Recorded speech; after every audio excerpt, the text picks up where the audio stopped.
Hello, welcome back to the channel and the £500 to £15,000 challenge. It has been some time now. The Splash, I've taken a deposit on it, 200 quid. So we'll add that to this. It's had an MOT, which was 45 quid. So we'll remove that from this. It failed its MOT on drop link on the front, brake binding on the rear. It advised the back box and the centre seat belt starting to fray. So I've got a drop link and a back box and the gasket. That was 70 something quid. Remove that from this. And let's start basically. I'm going to do the drop link first. And then I'm going to, jack the rear up. I think they're on drums. Whip the drum off, see what's happening. I've not ordered any bits. I'm hoping I don't need any bits. But knowing my luck, the shoes or something are probably going to have fallen to bits. And yeah, we'll fit that back box. You might notice as well, this daylight doesn't last. I'm just on my dinner at work now. Just filming this little intro. I'll have to do the work on the car after I've finished. So yeah, the light will be considerably worse, but we'll get some torches on and see what I can do. Right, we're in now, wheel off, and I gave these a bit of a dubbed in yesterday. Just give them some more because it's not going to hurt. And then what size? Possibly 16, but we'll go for a 17. Oh, that's so close.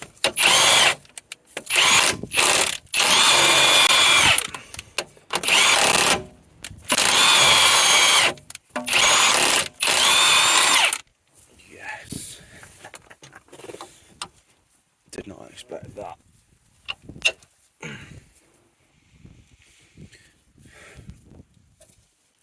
Now just the bottom one, which is going to be a twat. So, bottom one, not quite as simple. I lost my span. There it is.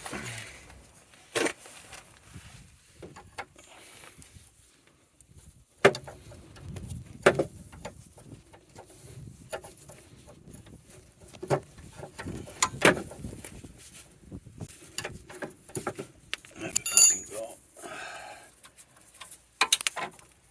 And get the new one. Looks the same to me. Let's do it.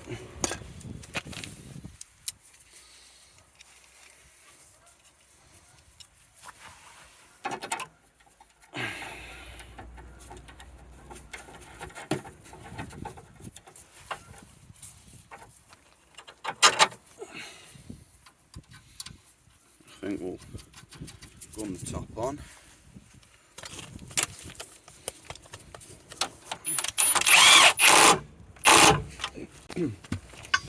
And that should put some tension on the bottom one, which makes it easier to do with a spanner.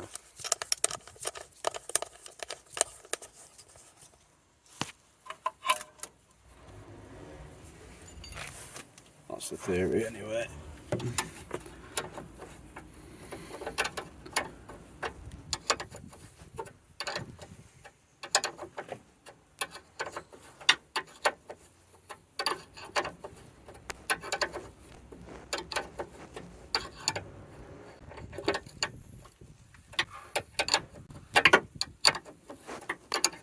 She's not spinning yet.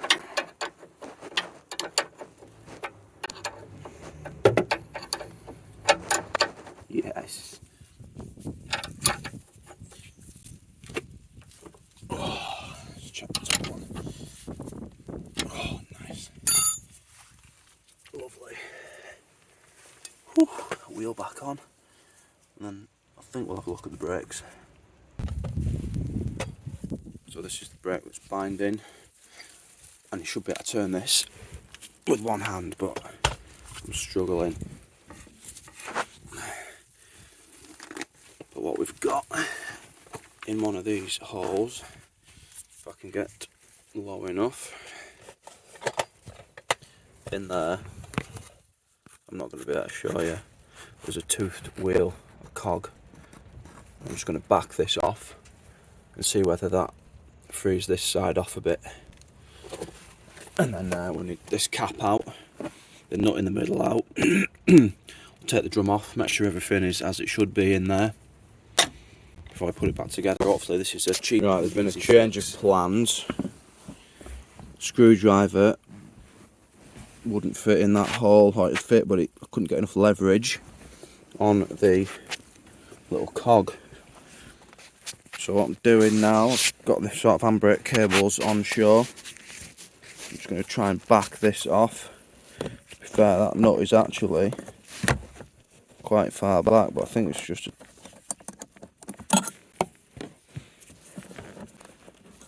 square drive. What the fuck is that? 8mm maybe. Not to worry, I was being an idiot. It's actually hiding behind here. 10mm nut. So I'm just going to back that right off. Probably just go anti-clockwise with it. I can probably get a fucking ratchet and a socket in there, to be fair. But yeah, I'll back that off, and then hopefully it frees that drum up. Might have to clout it with a hammer a bit. Right, that's the plan. That's backed off now. Loads of slack in that. Let's get the hammer and see if that drum moves. Right then, this cap out, and a shitty screwdriver usually works best for me.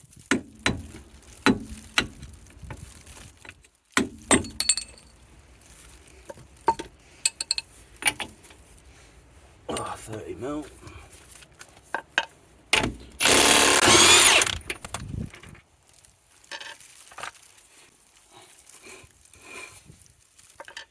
Will I be able to get it?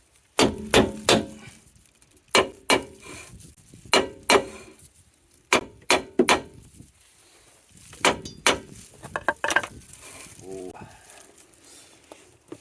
Maybe need a bit of a hub puller. I've got one, just not with me. I know it's coming.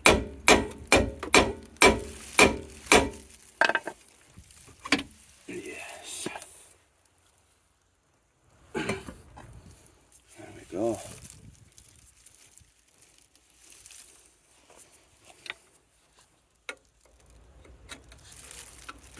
Well, not too bad. Just making sure the lining on the shoes isn't starting to come away from sort of the backing plate, if you will. Just make sure this isn't seized, this handbrake arm, if we can.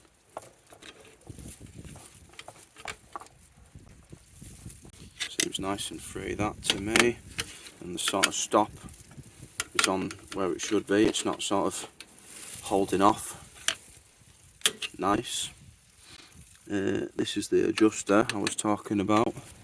So that just winds. Obviously I need to wind it that way, I think, to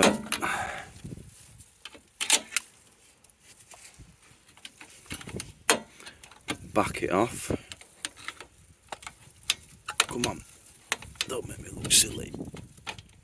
It's making me look silly. Something just flipped out. I'll put that back in. And this is obviously sits in the little groove to stop this adjuster sort of winding itself out. Just sort of sits in the teeth like that and locks it out. Simple really. But yeah, some brake cleaner, clean it out. Grease up what needs greasing, and yeah, put it back together. Right, this is how it should feel. I mean, that's maybe a bit loose, but I haven't adjusted it yet. I've put that little spring clip back on. I'm just gonna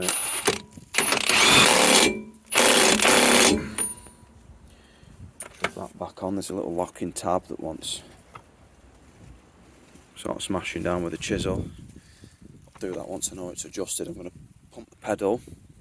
I don't know if this is an automatic or a manual adjuster. Just see if the tension changes at all.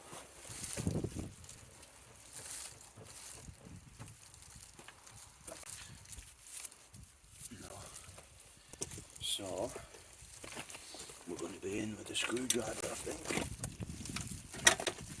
think I could only tighten it before.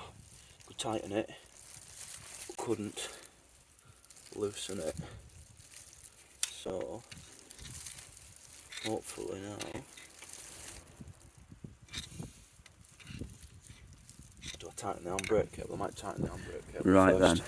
and see what result we get. I've got the handbrake on now. I think I've got the adjustment just nice. Handbrake's on, and when you've not got any brake, brake testers, brake rollers to use, just a pry bar, a couple of wheel nuts, and if you can't,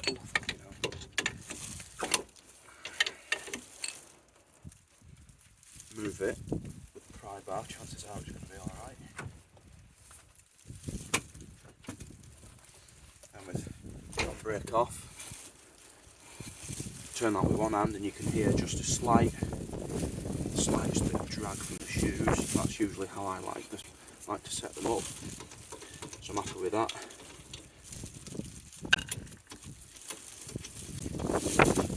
So we will smash this tab down, lock-in tab. So that nut doesn't come off. Cover back on. I'll leave the wheel off because I've got the exhaust to do. And I can actually sort of get in at the bolts there. There's one that I lubed up yesterday. Just put a bit more penetrating oil on. So we'll get in at them nicely with this wheel off. Right then. That's the exhaust off. I couldn't show you because it was just awkward as hell. I had to undo it all by hand and they were rusty and tight as fuck. I'll get this chucked in, wheel on, and then ready for retest. Right, exhaust is on. Doesn't seem to be blowing from that joint there. I've put some new stainless steel nuts and bolts on there. Bit of this that I had lying around, what is it? Gun gum. Exhaust paste. Just because that was fucking rusty as hell. So yeah, nice. Let's get it boxed up. Right, we're a few days later now and the Splash is gone. I got £1,750 for it, which when you think I only bought it for 600 quid and I've now sold it for pretty much 3 times what I paid for it. I think that's pretty good going. So we'll add 1,500 quid onto this. No, 1,550 anyway. Yeah, because we had the 200 deposit. Yeah, 1,550 onto that. I think all the costs have been removed. If not, we'll remove them now, but I think that's already been taken care of. So I'm sat in the Fusion. I think I mentioned in the last episode that I had, potential to have a pair of bumpers off a sort of newer facelifted Fusion. It hasn't come off. I was up there last week before, and I think it's been scrapped now. And they didn't remove the bumpers for me. So yeah, we're shit out of luck with that. So I'm gonna have to keep my eye out on eBay. I think it's going to be cheaper and quicker. Well, maybe not quicker, but it's all about, I think, saving pennies when you start dealing with cars of this sort of price bracket. Obviously, to have these bumpers repaired and painted at a body shop, I wouldn't even like to say maybe 300 quid, and that's minimum. I mean, I think they're both fucked and the cracks that need repairing. Yeah, so I'm going to have to keep my eye out on eBay for a set in the same colour. Don't know how long that is going to take. I'm not going to buy another car till this one is sold. As you can see behind me, I've got a Twingo there. I've got a Mini there. That is the Seat Ibiza. Just behind that is the little Fiat Cinquecento. And then behind the Mini is the MX-5. So I haven't got the space really to buy another. And that is me, yes, being strong-willed there, because any other time, any other day, soon as I'd seen something that was, you know, a good deal, could make some money on, I'd be there. But obviously, you know, I'm not at the garage anymore, although I'm still repping the hoodie. But obviously COVID took its toll, and yeah, that is no longer, so I don't have the same sort of storage space that I used to. And I suppose while we're on the subject of that, when I was working at the garage, I was obviously on a trader's policy. So for the Splash, I had to insure that myself. And because I'm old as fuck now, it wasn't actually that expensive. I think it was 190 something, I think, for the year. And I just obviously set it up as a monthly direct debit. So was it 20 something quid a month? It can't have been. I think it was. I don't know. Yeah, about 20 quid a month. Set that up in December. So obviously paid December, January and February's. So I was about 60 quid. I had to tax it. But again, that was monthly. I need to cancel that actually now I've sold it. I think the tax on it was about £11 something a month. I'll bring this up because if you are, you know, wanting to do it yourself, just sort of buy one car at a time, it is possible. I've just yesterday changed the insurance onto this Fusion now, so this Fusion is insured. It didn't cost any extra. It was just £26 admin fee to transfer it, and they've just obviously spread that over the remaining direct debit payments. So it's now £17 something a month. Yeah, it can't have been 20 quid a month. Must have been less. But it's now £17.30 something pence to insure this Fusion. But obviously I'm going to tax it on the first of the month, which will be Tuesday. 30 quid a year to tax, so I'm fucking onto a winner with that one. But yeah, it is possible to buy and sell if you're not got a trader's policy. You just have to insure it, put it in your name, you know, as your own, you know, like personal vehicle.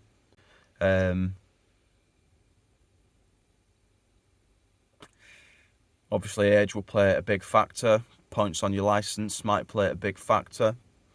Like I say, I'm 32 now. I haven't got any points on my license, so I suppose that's all in my... And in fairness, that was with like 1 year's no claims, because I'd been on a trader's policy for 10 years, 9 years. Yeah, I hadn't built up a no claims. So yeah, I think I've got a year's no claims on my Beamer now. But that was, I think, was that 300 and something quid for a year to insure? And then, yeah, renewal came through at 290 something. Yeah. It means I can use this instead of the Beamer. The Beamer needs a bit of work, so we'll be doing some of that. It'll put less miles on it. I can sort of drive this and, I guess, iron out any issues that it might have, rather than it sort of sat on my fucking garden. So really, it's a no-brainer, and everybody should be a winner. You know, the person who buys it should be getting a more reliable vehicle. You know, if I've done 500, 1,000 miles in it or whatever. And I think that is the end of me waffling. So thanks for watching this episode. I don't know when the next is going to be, because yes, there isn't many bumpers available. I think I've seen one, and it isn't much better than the one I've got, and they're still wanting 100 and something quid for it. So yes, you'll have to bear with me on that. But in the meantime, I'm going to get started on this Mini. That's going to be a bit of a modification-y type series, I think. I don't want to keep it, and yeah, just want to do it and sell it because I need some space and I want some money. So that is all. Thanks for watching. We'll see you next time. Bye.